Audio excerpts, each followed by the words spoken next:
En mi país estamos a pocos días de unas elecciones muy importantes y las cosas cada vez se ponen más tensas, las posturas políticas cada día se polarizan más.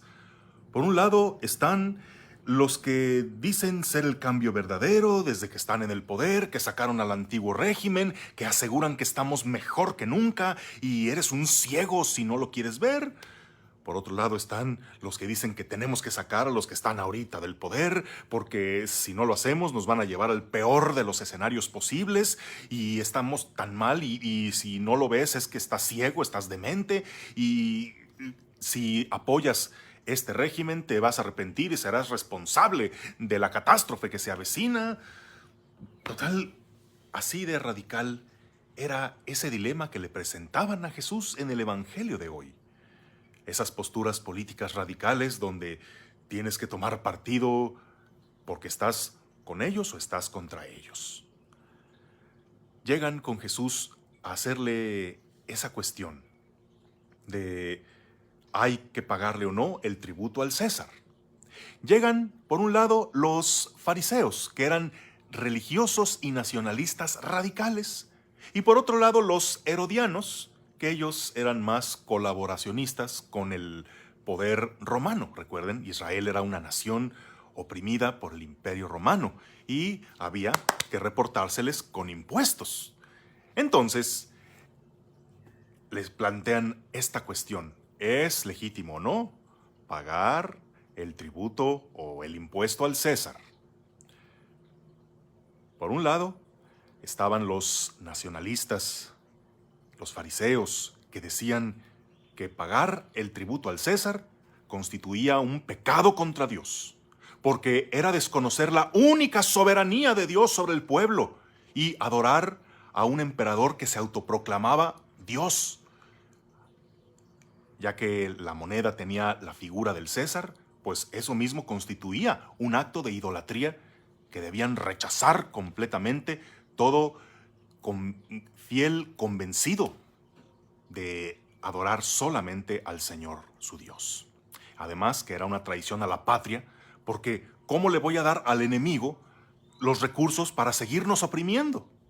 Entonces debes negarte a pagar los impuestos. Pero por otro lado, los partidarios del poder, sabemos que los romanos eran demasiado quisquillosos en aquello de los impuestos. Y si te negabas a pagarlos, eso era un acto de rebelión y no había crimen que reprimieran más duramente que cualquier sospecha de rebelión, de no sometimiento a su poder. Entonces, ahí estás entre la espada y la pared. A ver, elige. ¿Estás con los buenos o con los malos? ¿Sirves a Dios o a los hombres? Así como nos quieren poner todos los que toman esa postura política radical de quiénes son los buenos, quiénes son los malos, y de que si no te defines, entonces serás responsable de la destrucción. Pero pues, en ambas partes dicen lo mismo. Pero Jesús no se deja envolver en dilemas absurdos y nos da aquella icónica respuesta. Ten al César lo que es del César y a Dios lo que es de Dios. Casi siempre, ¿cómo interpretamos esto? Ay, de que hay que separar los intereses de la iglesia y del Estado, como si fueran dos cosas que no tienen nada que ver. Pero no, pongamos atención. O sea, dar al César lo que es del César, sí, eso corresponde cumplir nuestro deber de buenos ciudadanos, aquello que es legítimo en cuanto al sometimiento al orden natural, lo que debemos colaborar para que haya bienestar en nuestra sociedad, eso tenemos que cumplirlo, pero dar a Dios lo que es de Dios, pues qué cosa hay que no sea de Dios. También la política, también la economía, también la cultura, la educación, también deben someterse al reino de Dios. Y hay que entender qué significa un Estado laico. No significa un Estado ateo o antirreligioso. Un Estado laico significa cuidar que ninguna religión en particular se imponga en la sociedad. Pero en un Estado laico no solo se debe garantizar la libertad religiosa de los ciudadanos, sino también la soberanía de Dios en todo el orden humano. Y de eso de que no debe mezclarse la religión con la política, pues tiene razón en el sentido de que un funcionario público no es correcto que se valga de su cargo para hacer proselitismo religioso. Ni sería correcto que un ministro de culto desde el púlpito ande haciendo propaganda política o ande aspirando a cargos públicos. En ese sentido, sí. Pero, ojo, alguien que participe en la política, que sea creyente, no puede ir en contra de la ley de Dios. Y tampoco la iglesia puede quedarse callada cuando debe denunciar situaciones sociales que atentan contra el reino de Dios. Y sí, hay que dar al César lo que es del César. Y lo que corresponde al gobierno es gobernar para todos, es impartir justicia, es crear condiciones para que haya bienestar, que haya salud, que haya educación, fuentes de empleo, etcétera.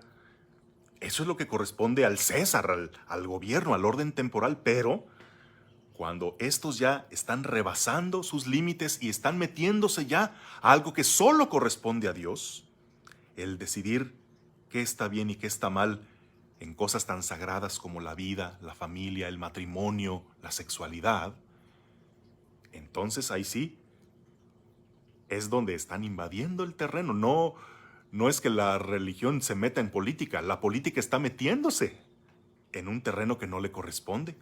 Y ahí sí es donde debemos alzar la voz. Cuando ya están legitimando o promoviendo cosas como aborto, imponer ideología de género, eutanasia, matrimonio igualitario. Recuerda, ahí no es que la religión no deba meterse en política, es que la política está yéndose más allá de lo que Dios le confió, invadiendo terrenos que solamente corresponden a Él, decidiendo si está bien o no algo que está tan explícito y claro en su palabra. En conclusión, cumplamos nuestra responsabilidad ciudadana, porque esa es una forma concreta de construir el reino de Dios. ¿Dónde vamos a poner en práctica el Evangelio? Pues en nuestra participación ciudadana, política. Ahí, sobre todo, el laico es donde tiene su campo de acción. Pero claro, entender que no se pueden separar ambas cosas, ambos órdenes. Todo pertenece a Dios. También la política debe ser sometida a la soberanía de Dios. Y ánimo, hermanos mexicanos, que nos corresponde votar. Hagamos un serio discernimiento sobre quién va a servir mejor a este propósito de someter a Dios todas las cosas. Porque si todo lo sometemos a Dios, quien queda exaltado y dignificado siempre es el hombre. Que tengas un bendecido día en el nombre del Padre, del Hijo y del Espíritu Santo.